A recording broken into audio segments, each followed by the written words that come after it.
बोलो जयकारा बोल मेरे श्री गुरु महाराज की जय। बोलो साचे दरबार की जय। बोलो श्री नंगली निवासी भगवान की जय। पंख मिले गुरु शब्द के, सुरती चढ़ी आकाश।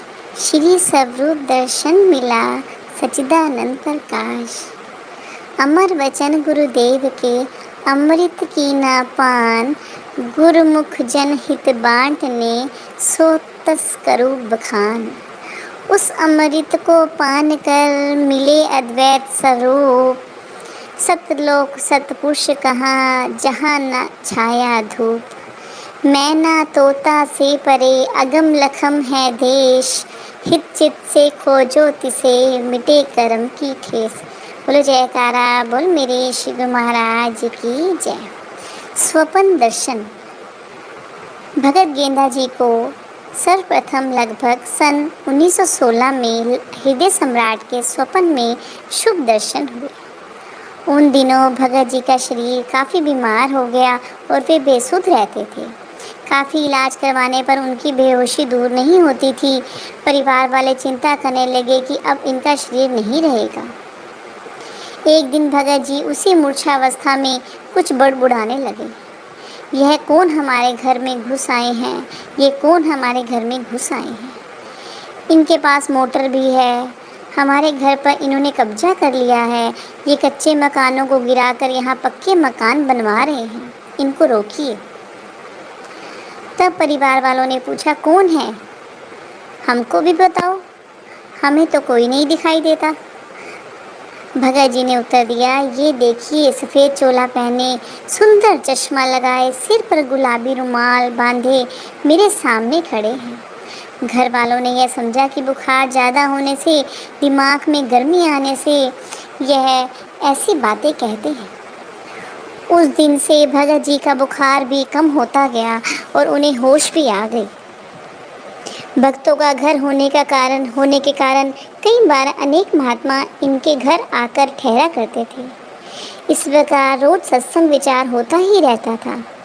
संतों के सत्संग के प्रभाव से भगत गेंदा राम जी के दिल में पूर्ण गुरु की खोज करने की जिज्ञासा जागी। इन्होंने कई महात्माओं से इस बारे में जाकर चर्चा की, परंतु असली राज को कोई न बता सका। सन 1930 में एक सिद्ध महात्मा इनके पास आए।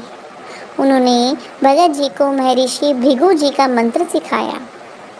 मंत्र सिद्धि की युक्ति बताकर वे सिद्ध महापुरुष चले गए।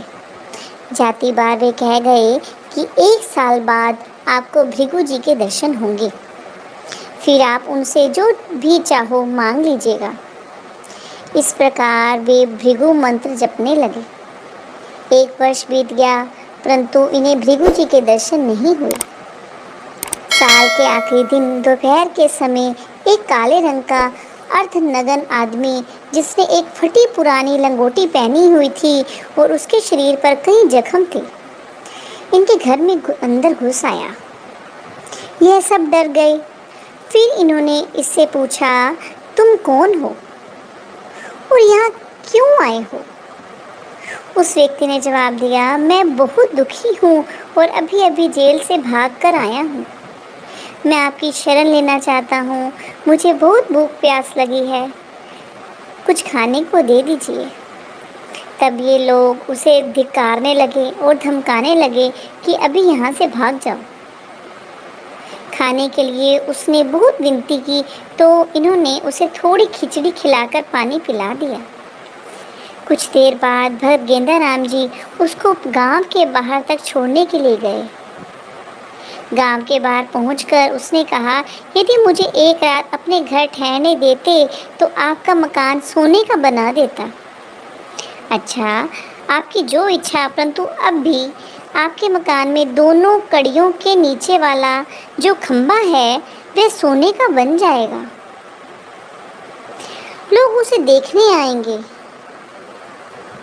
ये शब्द कहकर वह व्यक्ति 2-4 कदम आगे बढ़ा। इधर भगत जी ने किसी कारण अपने घर की ओर पीछे मुड़कर देखा और फिर जब उन्होंने उस स्थान की ओर देखा, जो उन्हें ये देखकर बहुत हैरानी हुई कि वह व्यक्ति फौरन वहाँ से अलोप हो गया। ये चकित हुए, कुछ समय ही कुछ सोच ही रहे थे कि इतने में आवाज आई, भृगु को बुलाते हो परंतु अपने पास रखते तो नहीं हो। अब जो कहा गया है वही ठीक होगा। ये रहस्य भरे वचन सुनकर भगत जी उसी दिन से कुछ रास से रहने लगे। उन्होंने फिर 1 साल तक मंत्र का जाप किया परंतु मंत्र सिद्धि ना हो सकी। अब यह पश्चाताप करने लगे। बोलो जयकारा बोल मेरे श्री गुरु महाराज की जय। बोलो साचे दरबार की जय।